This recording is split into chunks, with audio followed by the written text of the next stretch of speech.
Everybody wants the Ballydoyle job. We were watching Johnny for a long time. It's the greatest job in the world. We were hoping that the time would come right and Johnny would come right. I was after talking the talk for long enough. I said, "Now, Johnny, now is the time. This is your time." The time for Johnny to come here was right. The dream job, at the perfect time. It is a straightforward job, but there's pressure horses because you're riding in big races most of the time. The focus is completely on you. Henry the Navigator and Johnny Mercer for Aidan O'Brien comes to take it. I never felt pressure riding for the Coolmore Partners. I never felt it. He was very competitive. He loved the big day. And he didn't give you much out there. His best qualities as the jockeys is the will to win, definitely. It's Duke of Marmalade again. 5 Group 1s. Duke of Marmalade wins the Just One International. He has it, he still has it, he always had it. It's there in you.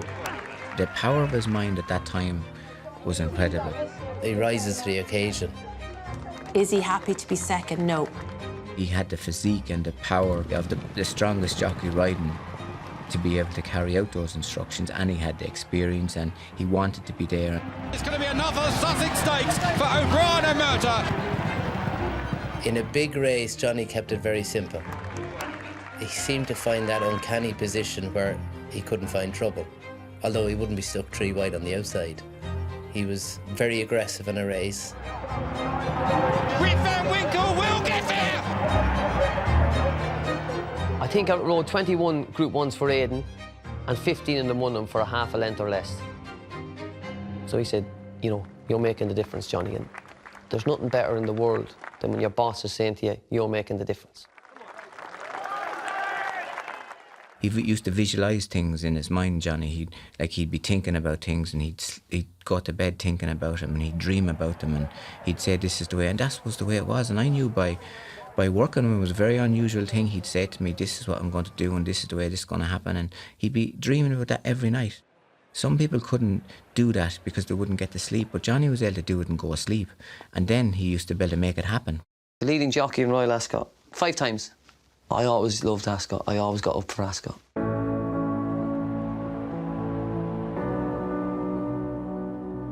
The 4th Gold Cup on Yates, you just wanted the horse to do it so much. There was never any bigger pressure there than Yates.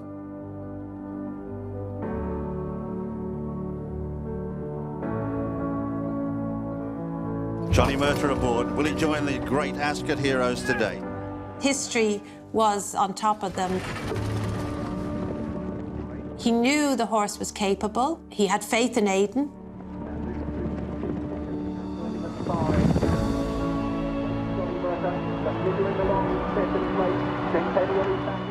Everybody in Ascot that day wanted the horse to win for racing. Yates being pushed along now by Johnny Mercer. Johnny would have had the confidence and the strength to do it. If a horse turned into the stray and they wanted to lie down, he was strong enough to be able to pick them up and say, "Come on, now get up on my back and I'll carry you." You could feel it. You could feel it. You could actually feel the crowd urging him home. Johnny Mercer has gone for home. He's opened up a gap of 4 lengths on the field now. Everybody was roaring, but I was kind of just, just get over the line. That was the day I kind of was, my heart was like, oh my God, just, you know, get over the line. Yates is digging deep. That last 150, it was such a good feeling because I just could sit on him, let him freewheel to the line. Just let the horse get the plaudits he deserved. It's Yates. Yates goes to the top of a long list of Ascot greats. A stayer supreme and immortal. He wins his 4th Ascot Gold Cup. My thinking was, I deserve to be here. I've worked hard enough to be here. You're the man, the big days. Obviously just very, very brilliant rider. You know, he was one of those very special fellas. When you gave him a good horse, he never made a mistake. And another talented, superb ride from our winning jockey, Johnny Mercer.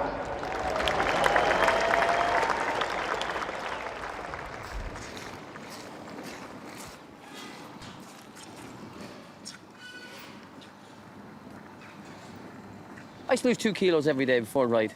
So I'd run with the tracksuit on, the hat, the gloves, sweat, and then I'd go in the sauna. So I'd probably lose 1 kilo running and then 1 kilo in the sauna. And people say that's a lot of weight to lose before, but that was just what I did. He'd be pouring the water on the coals and he'd be roaring, come on, burn you, you fat git. And he'd get it off and then go out and ride like a man inspired. Yeah, everybody gets stuck in and... But it's good, you know. I'd have the winter off usually. 1st of February, I used to always go on my diet. So I said to her, now, Orla, I'm going on my diet next week. Don't ask me to do anything. You know, I'm going to be training hard. I'm not going to be eating. I won't be in good form. So don't ask me to do anything. You look after the kids. Don't ask me school runs, nothing like that. And when I think back on it, like, imagine saying to your wife, I don't want to be any part of your life now or the kids' life for the next 6, 8 weeks. I'm just totally consumed by losing weight to be a jockey. When I would see him in early January, his weight would be 10 stone plus, with an aim to get it back down to about 8.5 stone. That is really inhuman to ask any human being to do that, but that is racing for you, and that's what he had to do. I could never fathom it, and to this day, I cannot fathom why we're forcing riders to ride so much below their natural weight. All hands on deck on Monday. Some people ask me, is it easier being a trainer than a jockey? Well, at least you can eat. Right, Eddie, we're going to have the tea. Well done, man. No leaving the tea.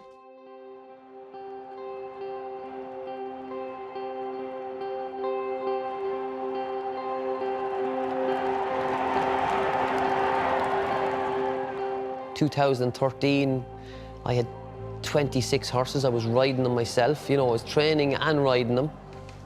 I was champion jockey in Royal Ascot that year. And now 2 trophies for the winning trainer and jockey of Royal Diamond, Johnny Murtagh, ladies and gentlemen. At the end of 2013, I had every intentions of doing the same again. Riding and training. I knew that was his next step because the weight issues he was having, he was struggling so much. I woke up one morning, early February. It was the first time ever. I said, I don't think I'll be able to do this boat. I don't think I'll be able to give this 100% each, the training and the riding. I knew in my heart and soul. Came over to see me in surgery, and he said, I'm thinking about retiring. What do you think? And I said, Johnny, you're making the absolute right decision. It's been a big struggle over the years. You've achieved everything, you have nothing more to achieve. For me, it was one of the happier days of my life, being honest in racing, to see somebody getting out in one piece. I didn't tell her first. I had to go and bounce off Adrian McGoldrick and another friend of mine first, you know, because if I told her, she'd have got me back. She got me back so many times before. There was loads of times in my career and I thought, that's it, I'm finished. I can't do it anymore. I'm crying with her. I said, oh, I can't do it anymore. I hate this game. And she always got me back. But I knew this time I didn't want to get back. I think you knew. Yeah, it's like every sports person and every, you know, it's coming to an end of, can you go on forever? No, you can't, but you hate to face that day, you know, that kind of way. But, and then dipping into the unknown of training. When you talk about Johnny Murtagh, you have to talk about Orla too.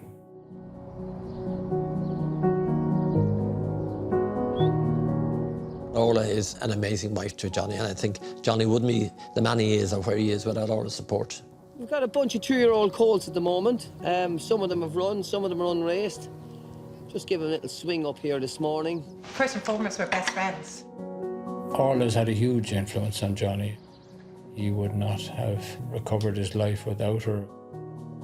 Despite having a bundle of children to look after and bring on, she's got Johnny as well. I always say I love her, and she just goes, don't tell me, show me. It would be safe to say she's Superwoman, yeah. I'm lucky to have her. She's kept the show on the road. What have we to do this morning, Orla? Declarations? Declarations for Dundalk, and there's that extra meeting for Goran. OK. If I start training my own, we'd be skitting now. We'd no business model. Oh, yeah, I'll train. That's grand. What's involved in that? Just train the horses and send a few checks out and But like when I go in now and I see the amount of work the girls do in the office and the accounts and bank reconciliations and all that stuff, I kind of said, oh my God. This is Goffs, this is the RB sales, this is the biggest sales we have in Ireland. The one that costs the most might not be the best. You're dealing with an animal, you don't know what's inside them, and they have to have a bit of heart, they have to have that bit of go about them, and looking at them, I suppose, temperament plays a big part in when you're buying them. Just looking for them, how they react to the big crowd here. You know, how they react, how they behave. 50 on top, anyone out, 50 bid, anyone out, 50 bid, 55 that. Half brother to Create Belief. We thought he might make a lot more money than that. Well, Orla, yeah, we got the half brother to Create Belief. 75,000, so I think it's good value. Delighted, absolutely delighted with that. All right, let's see when you get here. So here we are, first purchase at Goss for the year. We know the family well. Brother of Create Belief. It's a game of dreams, and we're dreaming that we're going to find the next champion in there.